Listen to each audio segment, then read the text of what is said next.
मुबारकबादी पेश करता हूं। आपका काम सराहनीय है।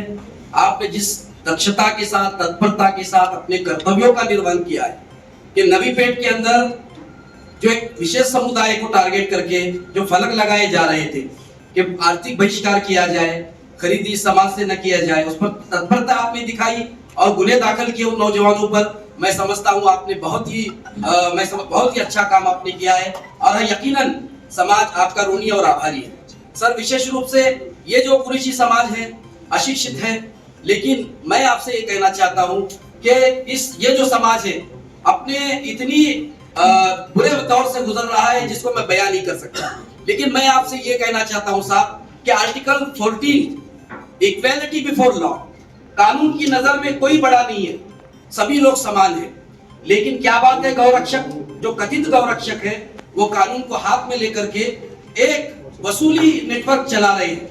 अगर पैसे नहीं देते हैं तो गाड़ी अड़ा करके उसको मारा जाता है, उसको पीटा जाता है। जस्टिस खांडविलकर ऑनरेबल खांडविलकर साहब की बेंच ने उस वक्त जस्टिस दीपक मिश्रा साहब की बेंच ने, जस्टिस हमारे चंद्रचूड़ साहब ने एक बहुत ही ऐतिहासिक निर्णय दिया था जिसमें यह कहा था कि स्टेट का ये दायित्व है, प्रशासन का ये दायित्व है कि इन कथित गौरक्षकों के ऊपर कंट्रोल किया जाए और एक नोडल ऑफिसर हर जिले के अंदर, हर सिटी के अंदर एक नोडल ऑफिसर नियुक्त किया जाए। और इसी के लेते हुए तत्कालीन वरिष्ठ आईपीएस अधिकारी विपिन बिहारी जी ने, जो महासंचालक कायदा व सुव्यवस्था तत्कालीन आईपीएस थे, उन्होंने निर्देश जारी किया पूरे महाराष्ट्र के अंदर कि हर जिले और सिटी के अंदर एक नोडल ऑफिसर नियुक्त किया जाए। वो नोडल ऑफिसर उन बजरंग दल के उन कथित गौरक्षकों के ऊपर वॉच रखेगा ताकि मॉब लिंचिंग के ऊपर हो रहे अत्याचार पर प्रतिबंधक कार्रवाई की जाए।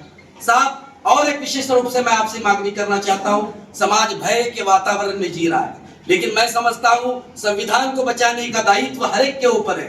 लिहाजा मैं ये कहना चाहता हूं कि आर्टिकल 16 जो धर्म, जाति, लिंग भेद के आधार पर किसी के साथ भेदभाव करने की इजाजत नहीं देता है। साहब, मैं यही कहता हूं कि गौरक्षक may be not be a law, up to them salvation obey the law। गौरक्षक की कायदा नहीं है, इनको कायदा हाथ मिलने का इख्तियार नहीं है। लिहाजा जो भी गाड़ियां अड़ा रहा है उन पर कानूनी कार्रवाई होनी चाहिए। हमारे माननीय प्रधानमंत्री जी ने ये कहा था, जो गौरक्षक का चोला पहनकर घूम रहे हैं, रात में इनके जो गोरख धंधे चल रहे हैं, आप उठाकर देख लीजिए समाज में इनकी क्या इज्जत है। प्रधानमंत्री ने भी खुद ये कहा है और हम आपसे ये निशानदेही कर देश के अंदर गौरक्षा का हम सम्मान करते हैं।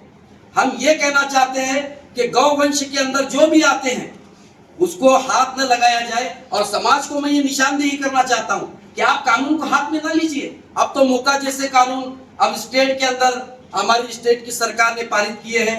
लिहाजा मैं ये कहना चाहता हूं, जो लीगल जानवर है वो आप काटे और लीगल जानवर के लिए कोई तकलीफ है तो डायरेक्ट सीपी साहब से कांटेक्ट करें। मैं समझता हूं तत्कालीन पुलिस आयुक्त सेनगांवकर साहब ने एक नंबर दिया था कि जब कोई इंसिडेंट होगा तो डायरेक्ट कॉल कीजिए, हम तत्परता के साथ मदद के लिए वहां पहुंचेंगे। लिहाजा अभी लश्कर में एक वाकया पिछले बारी हुआ था, मोहल्ले के अंदर एक शख्स दाखिल हो गया और वो छानबीन कर रहा है, स्पॉट विजिट कर रहा है, घटनास्थल के ऊपर वीडियो शूटिंग कर रहा है। पता नहीं वो कौन शख्स था, क्या था, पता नहीं है। तो हम ये कहना चाहते हैं कायदा और सुव्यवस्था बिगड़ने के आसार है। और एक बात यहाँ इलाहाबाद हाईकोर्ट ने ये कहा था, जस्टिस सिद्धार्थ साहब ने ये कहा था कि फॉरेंसिक लैब के अंदर गोश्त टेस्ट नहीं होता। अब रिपोर्ट आने से पहले ही डिक्लेयर किया जाता है कि ये गौ का मांस है, ये गौ का है या बीफ का है, ये तय वो डॉक्टर लोग होंगे या फॉरेंसिक लैब वो तय करेंगे। अब एक मसला और है, इस समाज के ऊपर एनिमल क्रूएलिटी के एक दो गुने के ऊपर तड़ीपार के कई कार्रवाइयां देखने में आ रही है। लेकिन मैं साहब आपसे कहना चाहता हूं, जो कथित गौरक्षक है इन पर प्रतिबंधात्मक कार्रवाई कब होगी? ये खुले तौर पर घूम रहे हैं, इनके लगाम कसने की जरूरत है। आप यकीनन इस शहर को इतने अच्छे अधिकारी मिले हैं, पालक मंत्री ने भी आपकी काफी सराहना की है, आप काबिल है, आप होनहार है, आपका सम्मान। यकीनन मैंने जिस वक्त वो नवीपेट का मैटर देखा मुझे बहुत खुशी महसूस हुई कि ऐसे जिस वक्त सेनापति हमारे शहर का जो होता है अब इतना मजबूत अगर होगा तो हमें भी काम करने के लिए अच्छा लगता है। साहब, यकीनन आपने मुझे बोलने का मौका यहाँ पर मरहमत फरमाया।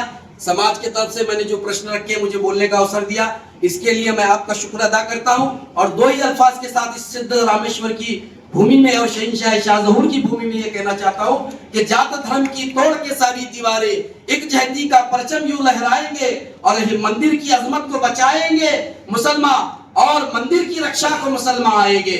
और सबसे अलग तुम दुनिया की पहचान बनो, मजलूमों के जीने का सामान बनो, बाद में बनना हिंदू और मुसलमान, तुम सबसे पहले एक अच्छे इंसान बनो, सबसे पहले एक अच्छे इंसान बनो। ख्वाजा का हिंदुस्तान जिंदाबाद, आपसी भाईचारा जिंदाबाद। जय हिंद, जय महाराष्ट्र, जय श्री महाराज।